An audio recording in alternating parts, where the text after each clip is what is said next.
Lewis Hamilton ate his words in Barcelona, with Mercedes' new W14 force-feeding it to him. The car looked fantastic over the weekend, which is good for the team. And although Spain has been good to them, the Silver Arrows can't help but attract trouble. Once again, they find themselves in conflict with the FIA, who slapped a fine on them. What could this mean for Mercedes, especially with the 7-time world champion's contract hanging in the balance? Why don't we find out in today's video? Lewis Hamilton expressed his satisfaction with his 5th place finish during the qualifying session for the Spanish Grand Prix, considering it to be a massively encouraging result for Mercedes. After a relatively underwhelming performance in Friday's practice session, where he even had concerns about making it into the top 10, Hamilton's comments reflected his initial doubts. However, he was pleasantly surprised by a significant improvement in the decisive qualifying session and attributed the progress to the hard work of his team overnight. He said, "It was interesting because during the session I was thinking, damn, yesterday I said I wasn't going to get into Q3 or into top 10. Yesterday I said I wasn't going to get into Q3 or into the top 10, and basically I was eating my words." It was a really great session and massively encouraging to us to be competitive. I couldn't believe I was fighting for the top 3 at one stage. Of course, my last lap wasn't the dream lap. I was second basically all the way until turn 10 and had a snap and lost 2/10. On one side I'm gutted, but one side of me is really grateful just to be up there, up in the fight and have that pace. During the session, Lewis Hamilton had a peculiar incident with his Mercedes teammate George Russell on the start-finish straight, resulting in damage to Hamilton's front wing. This incident raised eyebrows, and Russell, who ended up in 12th place due to a change in his car's balance between FP3 and qualifying, shared his perspective on the matter during the post-qualifying media interaction. When questioned about whether he and Hamilton had a premeditated strategy in place, Russell responded, "I hope that wasn't part of the plan, because it's not a good plan if it is. No, I think it was just a big miscommunication, a lot of traffic on the outlap, and I was just looking ahead trying to take the slipstream from Carlos Sainz, and the next thing I know, Lewis was there.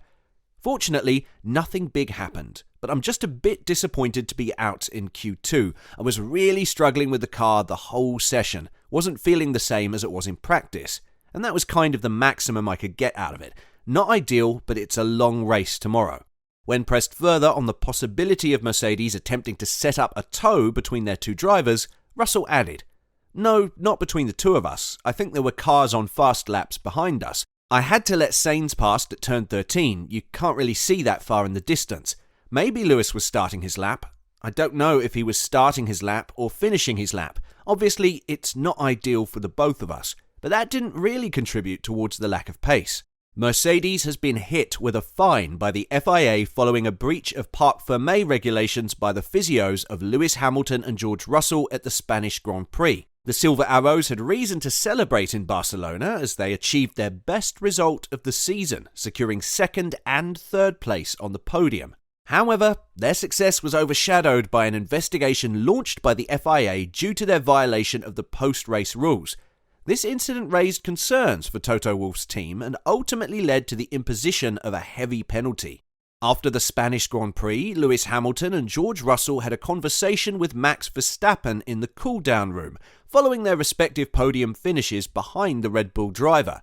However, a few hours later, Mercedes received a notification from the FIA stating that certain members of their team may have violated regulations regarding the presence of personnel in the Parc Fermé zone within the pit lane.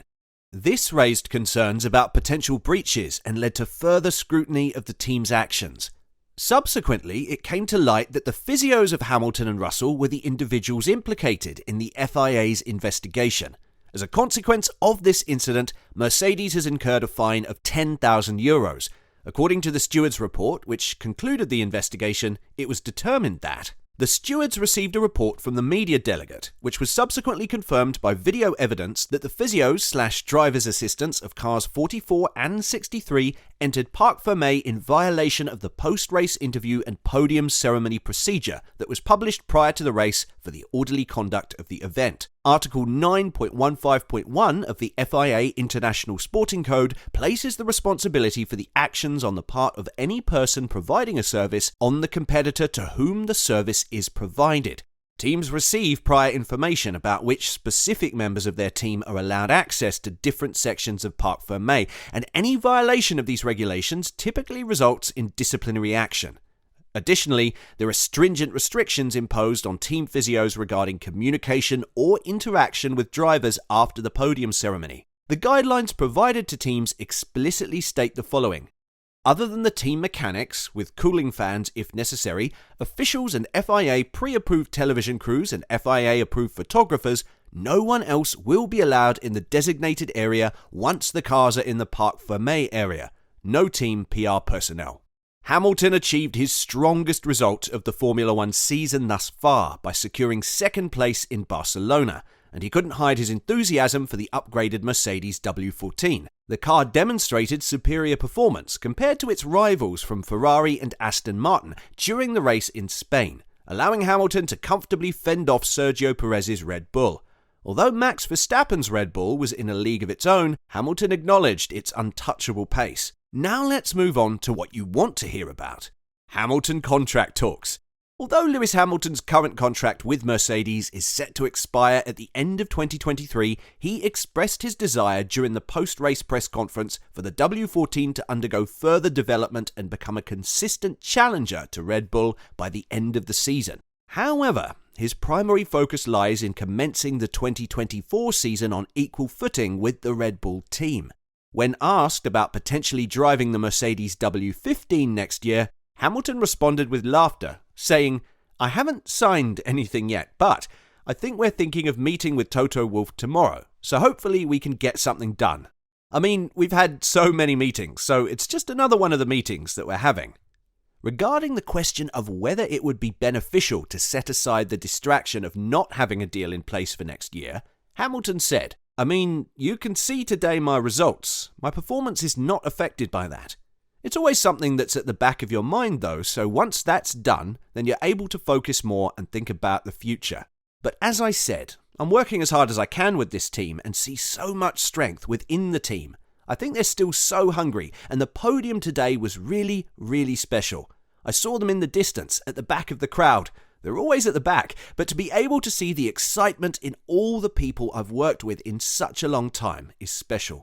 And when we go back right now, it'll be a great energy within the office. These guys, they'll take 2 seconds to enjoy themselves and be happy, and then they'll go back down into the books and trying to figure out how we can win the next race. That's what I love about them. Are you looking forward to Lewis signing with Mercedes, or are you hoping for a wild turnaround from Ferrari, who hope to poach one of F1's greatest? Tell us which side you're on in the comment section below.